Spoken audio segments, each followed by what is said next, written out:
How to make potato balls with twist. Oh, Shala, sino ka dyan? Iba-iba yung size ng potato balls ni Boom Boom. Bakit kaya? So, ito na nga. Pag-uwi ni Boom Boom galing sa school, inagawan niya na ako ng posisyon sa kusina.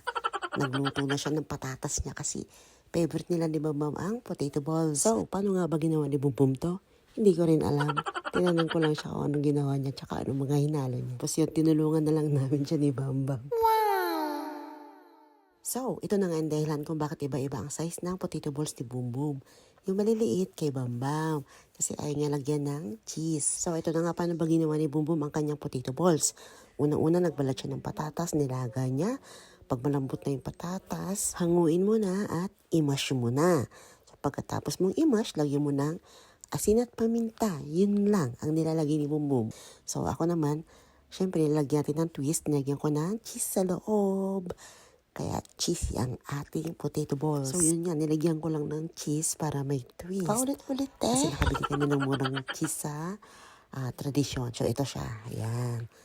So sayang naman, kaya pinalaman na natin dito sa ating potato balls. Pero the best talaga ipalaman dyan, yung cheese na cubes, kinat mo sa cubes para hindi nagkakalat, tsaka madaling ilagay. So ito na nga, dalawa kami ni Bam Bam nagbibilog, kaya iba-iba yung size.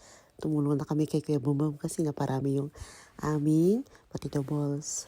Nung nakaraan kasi gumawa na si Boom Boom, sa sobrang sarap, nabitin kami. What? Kaya ngayon dinamihan niya na yung pagluto ng kanyang patatas. Oh my God! Wow!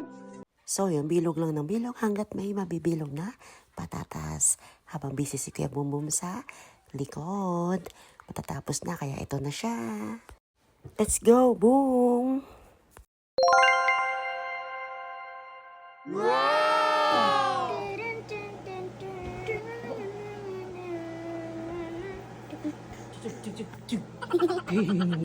For the little ones? Yeah.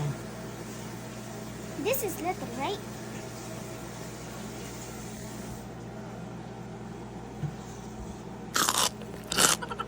Rate mo yung... Rate mo yung gawa ni Kuya.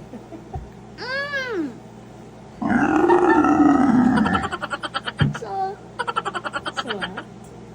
What? Eh. Missouri. Anong rate? 8.5 out of 10. 8.5. This is good. Yeah. Okay. 1, 2, 3. Tutok mo na po dito.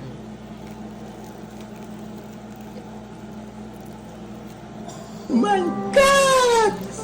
Wow!